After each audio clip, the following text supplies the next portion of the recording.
So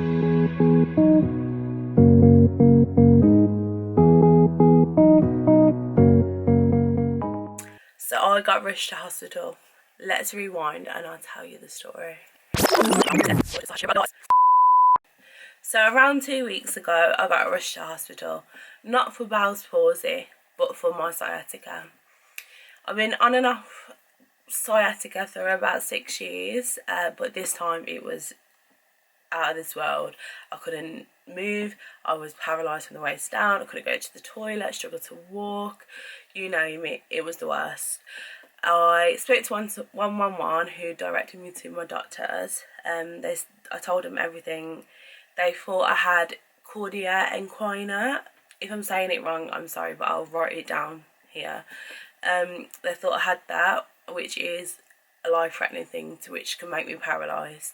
So they advised me to go to A&E. I was told Heartlands Hospital was 12 hours wait, or Good Hope was 8 hours. So obviously I went for Good Hope. Not only was I there for 8 hours, but I was also there for an extra 2 days. So I was in hospital for about 3 days, just of 3 days. Bear in mind, it was a heat wave, it was boiling outside. I didn't see sunlight, daylight for like that long. I got there, I was waiting all day, all night. I had checks, I had consultations, I had a bladder scan just to see like if I was producing properly and everything was okay in that situation, which it was. To then I went up to the major unit. Bear in mind, this point it was like 1 AM. Got there, got told there was no beds for me, so I had to sit on a little chair, which I'll insert a photo, for the whole duration of me being in hospital. It was uncomfortable, multiple people was coming in and out. Yeah, it wasn't the best, so I didn't get zero sleep. I was then informed that my MRI scan wouldn't be until the day after, early mornings of the day after. So I think it was like 9 o'clock I got admitted. So at that point I was absolutely shattered. My pain was like 0 to 9, like the pain was excruciating. I had to have regular checks for my heart pressure and blood pressure. Heart pressure, is that right? I don't know. That, you know, the thing that goes around your arm and it compresses. Had to have that. I think that's blood pressure, isn't it? I don't know. It's a blur. I've had so much happen. Because I didn't sleep, when I went into my MRI, I passed out. My MRI was an hour. I passed out. You went to keep your body still because I had a full body MRI this time instead of my head. And it was horrendous. Not only did I have the best sleep, but the 2 guys that was helping me on and off the bed were horrendous. They didn't care about my pain, they didn't care about anything. I was in excruciating pain, they told me to sit up, so I physically can't. At this point I had no clothes on, I had that robe, and then my back was out, so I was revealing all my nudity and I just felt so insecure and embarrassed. But they were like forcing me off the bed. You can do this, come on, stop it, like basically thinking I'm a wimp for being in pain. So I had that. As soon as I got out of the MRI room, it was like a little waiting room. I just burst into tears. I was just like, that was traumatising, the way they treated me, and yeah, it was just horrible. Anywho, went back upstairs. Following on that day, I still didn't hear nothing. And I just was fed up now. I was in a hoodie and some leggings for the whole duration. I was uncomfortable. Yeah, it was just not nice at all. The only good thing that come from it though was hearing other people's stories, like meeting new people and just hearing their stories. It was just so eye-opening, you know. At this point I was in so much pain, I wanted answers. I was on cocodamol for the pain. They did start me off on paracetamol, but I was having none of that because if you know me, I don't like taking tablets as it is. So for me, paracetamol is just one of those things that's, it's nothing, it does nothing for me. So then I had cocodamol, which helped. I had then a meeting with the neuro doctor, which informed me that it's not cordia equina and I'll get the results soon. Fair enough, da da da da. Sat back down in that chair in that waiting room in the major unit, I think I was in, major injuries or something like that. I was in there for a couple of more hours, was getting nothing. They then gave me Oramor, because I felt like that was helping me a lot more than the cocodamol. Yeah, I just had nothing. No nurses was coming to me. I saw all the nurses rotate, because obviously they're not going to do 24-hour shifts, are they? So every 12 hours I was seeing different nurses, so they didn't know what I was there for, so I had to explain everything over and over again. And there's this one nurse, bless her, she was so lovely, but everyone was taking her for granted, you know. So I was just chatting to her and I said, right, listen, I've been here almost 3 days now, I need some answers. I'm fed up, I'm in pain, and I just want to know if I'm going to get referred. She managed to get the doctor then come and spoke to me, to which they said, all my MRI is fine, I can be discharged, but they will give me, what do they give me now? Oh, cocodamol, but the stronger dose to what you can buy in the shops.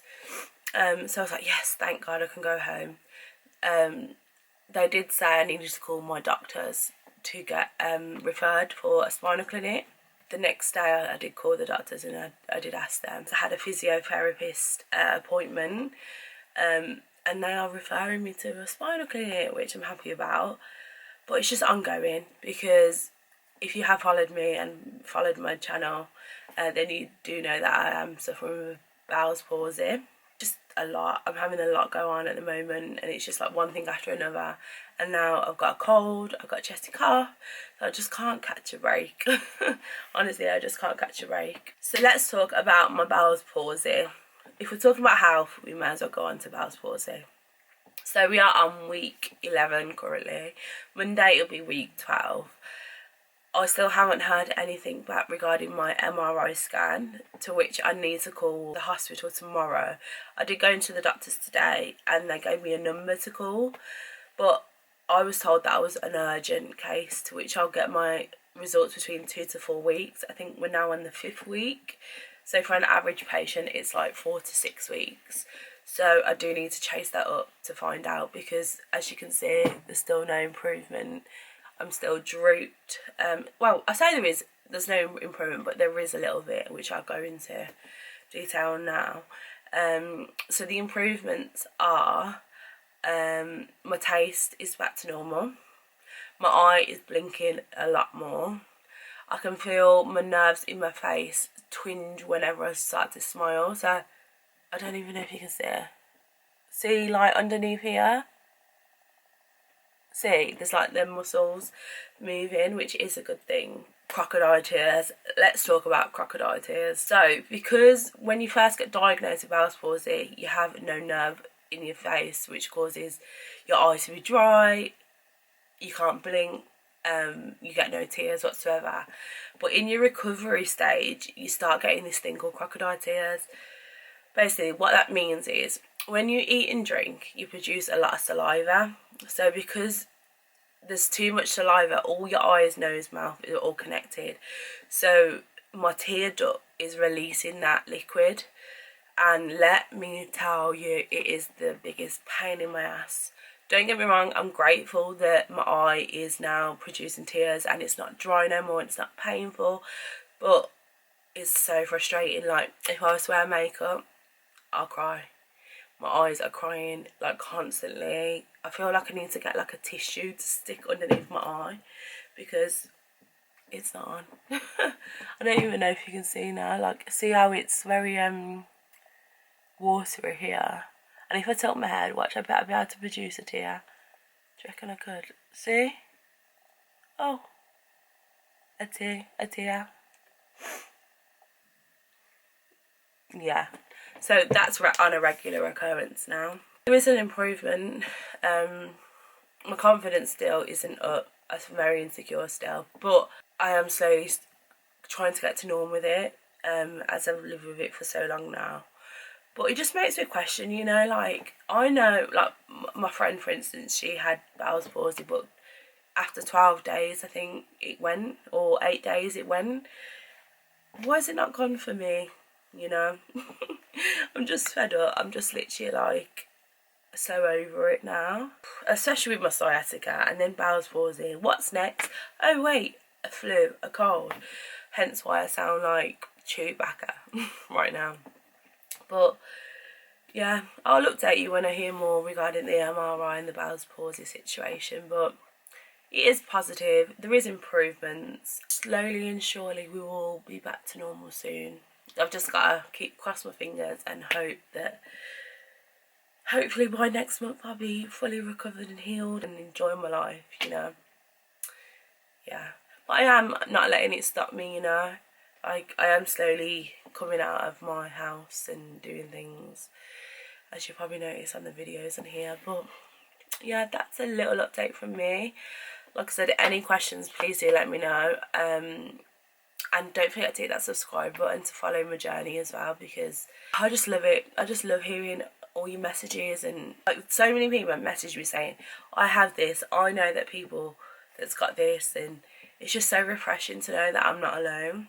And I had the cutest little message ever off somebody saying what you're doing is an inspiration to others, and the knowledge that you're giving out is educating people that don't have a clue about Bell's palsy. And that's just so nice, because I was once one of those people that didn't know what it is or how you get it or why people get it, but now I am a person that has Bell's palsy, who's diagnosed with this. So yeah, just I appreciate all your messages and everything. But like I said, if you do have a comment or a question or anything, please do just either DM me, message me on my socials, or leave a comment on this video and I will answer them all. For now, I'm going to leave you with that because I am rambling on and my throat hurts. Stay tuned for the next video. Don't forget to turn that bell notification on, subscribe and like and share, because that means a lot, because it pushes me out to you guys and educates you guys. But yeah, that's a little life update from me. Yeah, if you are a person suffering with sciatica or Bell's palsy, then remember you're not alone, because we're in this together, okay? Love you lots. Thanks for watching and see you in the next one.